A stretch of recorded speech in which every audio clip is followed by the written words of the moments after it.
Hi everyone! Welcome back sa MSK Genmer or MSK Online Store. Today, isa na naman pong video about electric scooter ang ating isi-share. Ngayon, nakikita ninyo, merong isang controller sa harapan natin at ang brand nito ay Seal Up brand. Okay? So, Seal Up Throttle, Seal Up Controller or TF100.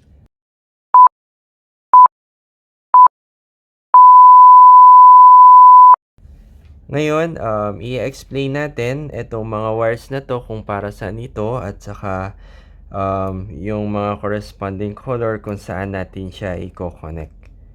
Okay? So, start na po tayo. Again, this is Seal Up controller. Voltage 48 volts, current 16 amps, TF100 EABS electron. Series B or Type B. Meron din kasi kayo makikita nito na Type A or Series A. Okay, so make sure kung panoorin nyo tong guide na to, so Series B.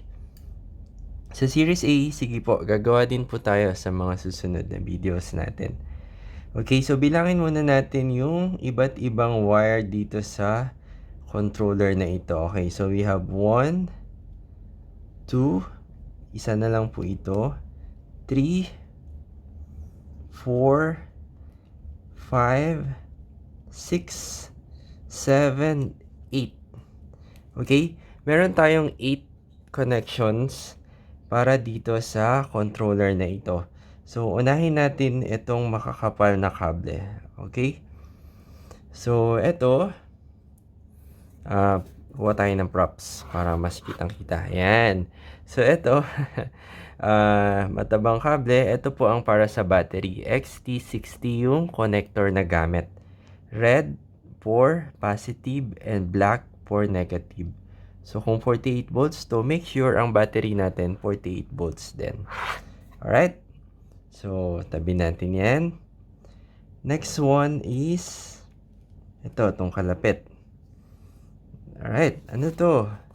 Isa lang, black. So, kung black ito is common for negative. Okay? So, kapag meron kayong kailangan i-connect na negative, so, ito lang po yung gamitin ninyo para madali. Alright?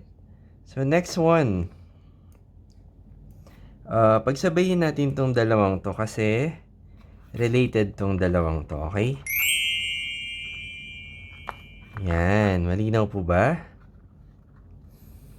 Yan. Okay, etong black and white, ito yung kinoconnect sa brake lever or sa brake sensor. Ito namang white and yellow or ano ba to? Yellow or orange? Anyway, etong dalawa, ito naman yung kinoconnect sa brake light. Okay? So, etong brake sensor or sa brake lever kapag nag-brake tayo, so magkakaroon to ng voltage. Okay? Kapag naka-on tong controller, etong black and white, meron tong around 3 volts kang mariread. 3 or 4 volts. However, ito namang white and yellow, wala po itong voltahe.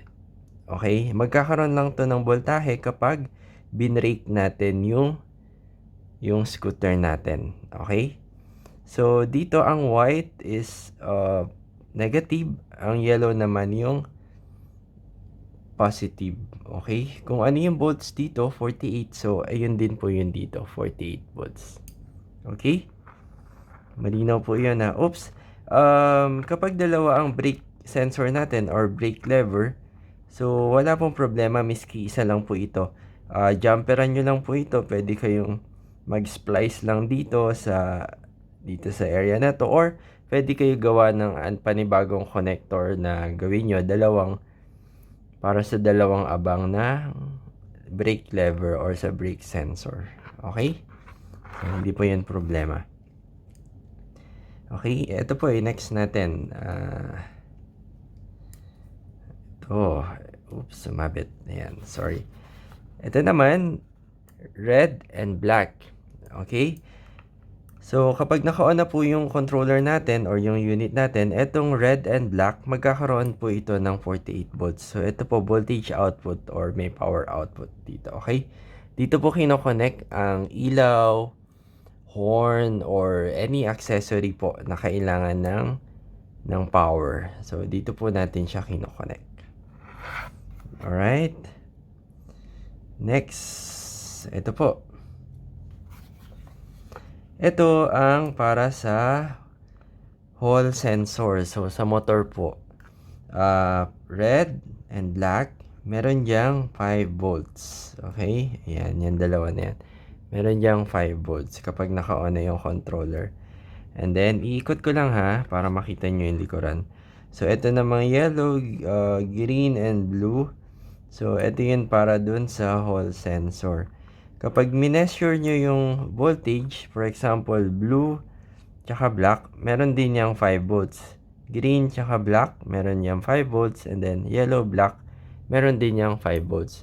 So, from there, malalaman nyo kung gumagana yung controller nyo. So, kapag merong dito, iba yung voltage, so, may mali na po. Dapat meron dyang voltahe kayong mababasa. Okay? Hall sensor, that's for Hall sensor. Okay, ito naman po.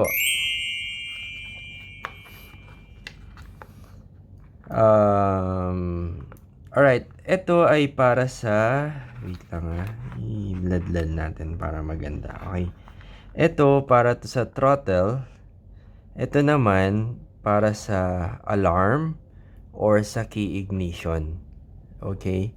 Kapag wala po kayong key ignition and voltmeter pwede po dito.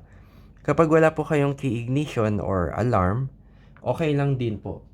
Ang gagawin nyo lang is, i-jumper nyo lang itong red. Yan.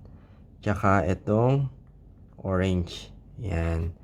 So, ibig sabihin, para lang dumiretso yung daloy ng kuryente.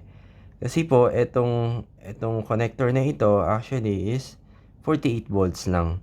So, itong red, positive, itong black, yung negative. So, kapag kinuha nyo to ng voltmeter, may 48 volts po dyan. Ngayon, ito namang orange, yan yung pupunta sa throttle natin. Okay? Kaya natin nilagyan ng jumper para dumiretso yung 48 volts sa ating throttle.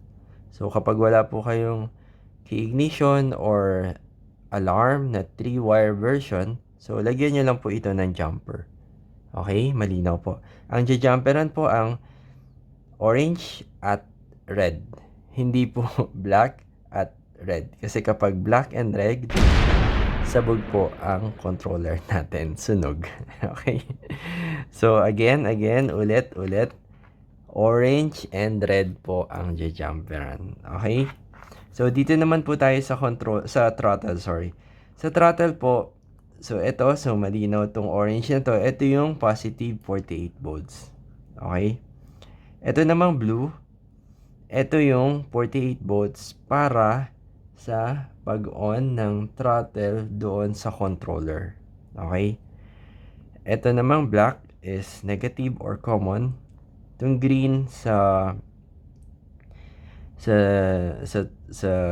throttle, sorry, sa silinyador. Okay, ito yung signal ng throttle, okay? And then, ito namang white, ito yung sa communication. Ang tamang connection po nito kapag ang gamit nyo is Juliet connector or yung Juliet wire. Ayan po, yung nakikita nyo sa screen. So, ganyan lang po. Hindi pwede magkabali-baliktad. Okay, pag nagkabali-baliktad po, malaki ang tsansa na masunog ang ating throttle or ang ating controller. So, wag nyo pong babaguhin yung wire configuration na yan na nakikita nyo sa ngayon sa screen. Okay po? Tanggalin na natin to. Alright, so next tayo, last one. Of course, ito ang para sa motor natin, sa hub motor, okay? Sa phase wire. So, ito, hindi po kayo magkakamali dito kasi nag-iisa lang po ito at nag-iisa lang din ang connection nito sa motor natin. Alright? Okay, that's it po. At once again, this controller is for Seal Up brand. Okay? Tandaan, hindi po pwedeng palit-palitin ang throttle at ang controller. Hindi po pwedeng mix and match. Okay? Kapag ginawa niyo po yun, malaki ang tsansa na masunog yung controller and or yung throttle ninyo. Kasi iba-ibang controller, iba-ibang throttle, iba-ibang wiring configuration po. Okay? So, once again, this is MSK Genmer. Maraming salamat po sa panonood. Kung meron po kayong electric scooter spare parts na hinahanap, check lang po ng link ng aming Lazada or Shopee store sa baba at baka nandun na po ang inyong hinahanap. Alright? Thank you. Bye-bye.